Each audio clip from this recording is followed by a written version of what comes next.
Youri Keulen. Good morning. It's early. Yeah, early. You're awake. Yeah, I had a nap. Let's say it like that. The the A nap, a very hard effort before that nap. Congratulations, the latest T100, or the first Singapore T100 winner. How you going, mate? Talk to us. phew, I'm a bit overwhelmed by all the lovely reactions and things that came to me in the past 12 hours. I think even less. Take us a little bit through emotions maybe before the race, and then, how'd you feel coming into or in the swim and coming out of the water? So I felt quite relaxed the whole week here actually. We did preparation in Thailand and I think that kind of got me through race day as well. Like every athlete knows a bit, like the hours before the race are the most horrible hours of the sport. Like you do all those preparation and then it has to come together on one day. I went for a swim before the start and I felt like, okay, I'm catching water, and that is for me always the most important, like first check that I have. Okay, I'm feeling good, I'm catching water, this is off for a good start. And then we had to choose pontoon positions the day before the race, and I was next to Brownie and Laidlow, and I thought, okay, this can't be better. Like, I just can sit on their feet and just get myself through the first couple of 100 meters on the swim. And actually, that went quite surprisingly well. I felt good, I felt comfortable, but I think after, let's say, a kilometer, the heat kind of got me a bit of the water. I was struggling more than I was normally in Miami or in any other race I did. But I still managed to stay in some kind of contact with the group. It's such a difficult swim course, which it looks very easy, but it's quite difficult to navigate because it's such a wide open space that you're swimming in, and it's a straight line, but you're actually not swimming a straight line. So like the course is 2 kilometers, but I'm not surprised if we all swam like 2 kilometers and 100 meters or something like that.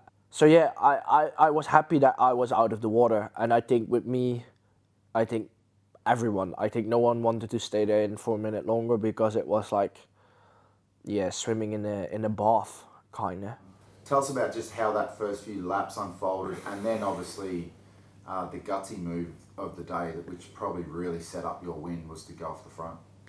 So I kind of knew that, and including myself, we had a lot of respect for the conditions, but sometimes you can have a bit too much respect for the conditions, and I had the feeling it was going on like that for myself, but as well for the other guys in the group.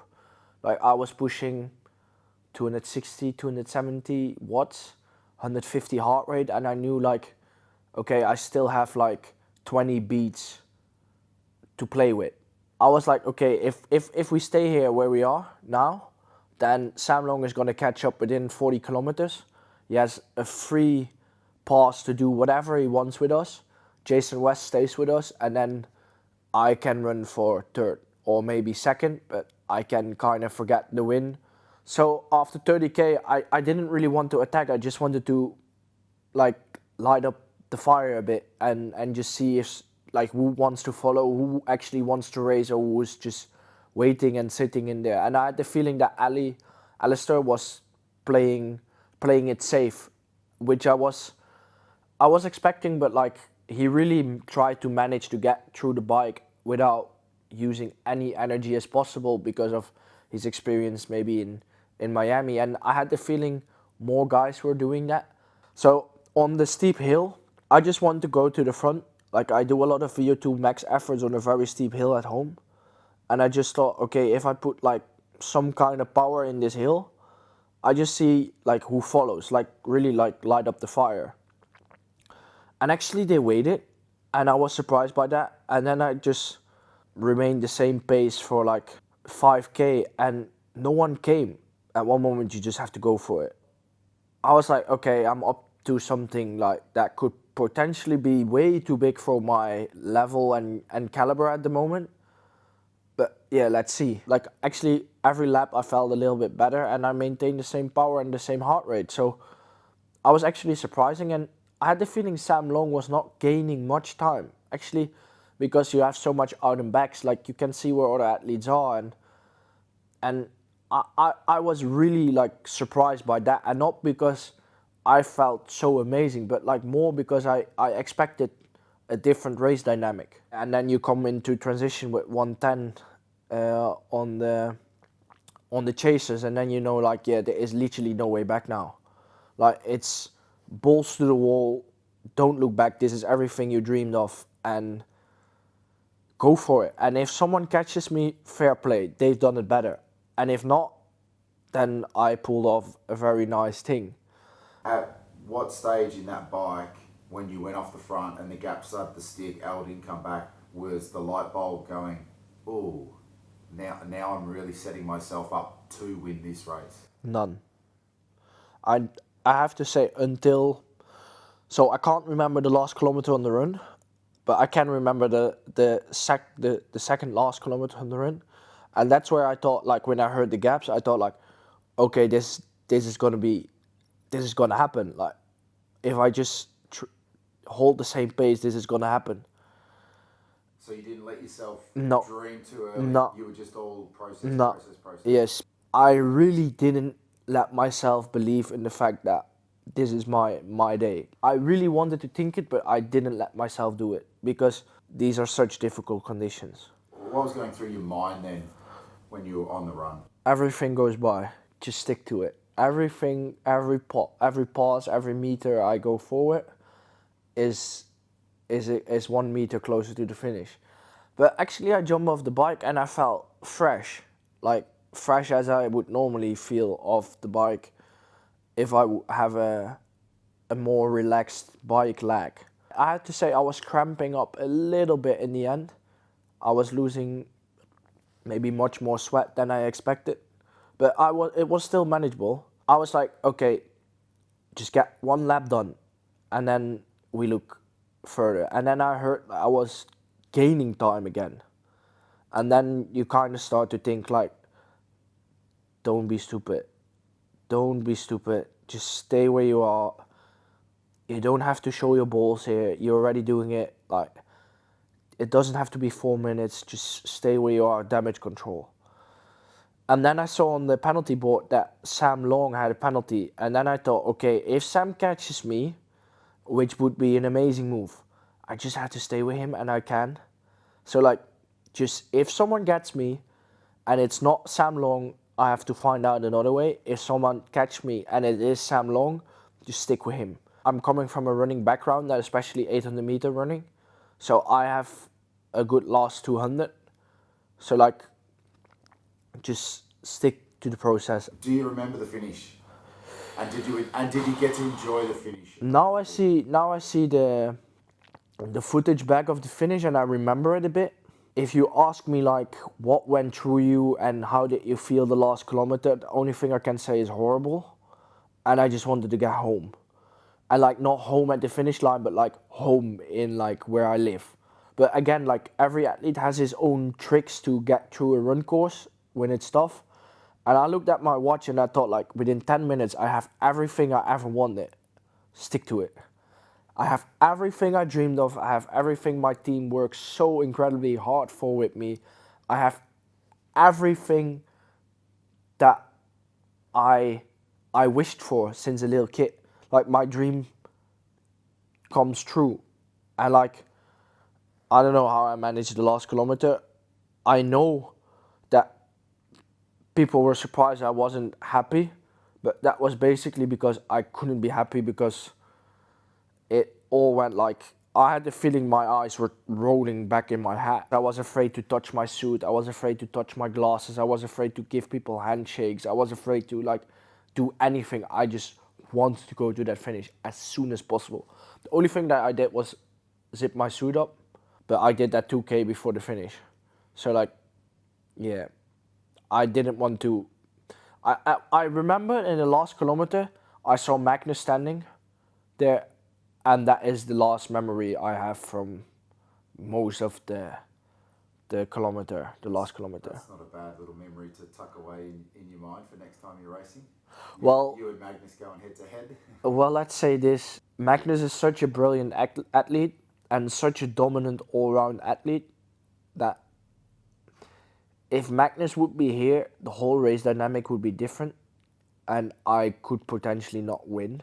You've come in as a wildcard. You talked a lot about how special it was to be given the opportunity to race Miami. You took that opportunity, come forth, and you've taken another opportunity here to take the win. You know, a wildcard could potentially win this overall series, and I don't think you want to quite go there just yet in your mind, but yeah, tell us a little bit about that, the specialty of being uncontracted, wildcard, and doing damage in this series. I'm not feeling like I deserve a contract more than any other athlete on the series or in the ranking. As well, like I saw some comments from people on social media. I try not to pay attention to it, but like people saying like take some athletes away from their contract, give this man a contract. Like it doesn't work like this in sport. If you get the opportunity, you have to prove yourself. Like you can't blame athletes for taking a contract. Like I would be exactly the same in the same position. Like, but you see the series is developing and each race is getting better and each, like I raced Canada in 2022, I raced Ibiza in 2023. Like each year it makes the next step, and now they are truly like, if you see the people here, the staff, they work around the clock. It's insane to get everything ready for the athletes, everything taking care of the athletes. And as well, I said to Dylan McNeese and Patrick yesterday when I was in the hospital, I said, it shows a lot about the organization when you have an athlete in a situation like this. You could say, okay, the medical team takes care of it. But I had two guys sitting the whole evening with me at the hospital, getting me drinks, taking care of me. And that tells a lot about an organization. And yes, of course I won. It's easier to treat the winner. But I think if I got like 9 or 10, they would do the same thing. So I think they have the 100% sure they have the right intentions. It just develops. It will develop over the year. And they're working on an amazing product. And for me, being part of that it's a bloody good time to be a pro athlete at the moment. And yeah, now I'm leading this series, which is still insane. But like I said yesterday to my coach, I said, well, Max Verstappen couldn't win in Singapore, but I can. So does that make me better than Max Verstappen? But I don't think so. I'm just a bit lucky that he didn't win here and I did. There's a quote from the Gladiator movie that I absolutely love, and that's called Strength and Honor. And I want to go with that feeling into the race. Like, show your strength and be proud of where you come from and have honor as a man. And if I would, let's say yesterday, okay, now everything played out in my favor, but like, if it didn't and I got sixth, I would be still like, yeah, mate, you did it, balls to the wall. You can't look to yourself in the mirror and say like, I did a fair job today. And I think that is the way I want to race now. Of course, every race in the series will develop differently. Like, as I said, if Magnus would be here, maybe the race would be completely different. If Sam didn't race the week before, maybe the race would be completely different. If Laidlaw had a good day, the race would maybe be completely different. Like, there are so many factors in that 3.5 hours that we're racing that can play in your favor or not in your favor, that it would be too risky sometimes to gamble. Like, if I race, I want to race for the win and it's all or nothing. And I of course, maybe I say that easy now, maybe in the end phase of the series, I will play a bit more on safe if I'm still leading the race or leading this series. But on the other hand, there's so much fun in just go balls to the wall. It's just so much fun into it. And like the reward I had like last night, like coming home from the hospital and like calling my parents, calling my girlfriend, calling my team, and like, yeah, you fucking went for it. Sorry for my language. It's so much more beautiful in my eyes. And that shows more character, and I really like to play it on character. Do you go into the next race with that free swing sort of attitude, a bit carefree, or do you, does the pressure build for Youri, or are you someone who doesn't play into that? I don't really feel pressure. I went to this race, of course, number 2 on the start list, or 3, but number 2 in Magnus without, and I didn't feel any pressure. I was like, we're just gonna have a fun day with 19 lads in Singapore, and just go with it. Like, go as you feel. Go with your instincts. Of course, it will be more difficult now to win a race the way I did yesterday. But on the other hand, yeah, it's an amazing time to be alive, and it's an amazing time to be a pro triathlete at the moment. So it would be horrible not to enjoy that, and like get at those those places like London. I'm looking so much forward to PTO London. My family will be there. My family-in-law will be there. Like, my sponsors, my management will be there. Like, wouldn't it be horrible to get that happiness and feeling away because I pressure myself too much?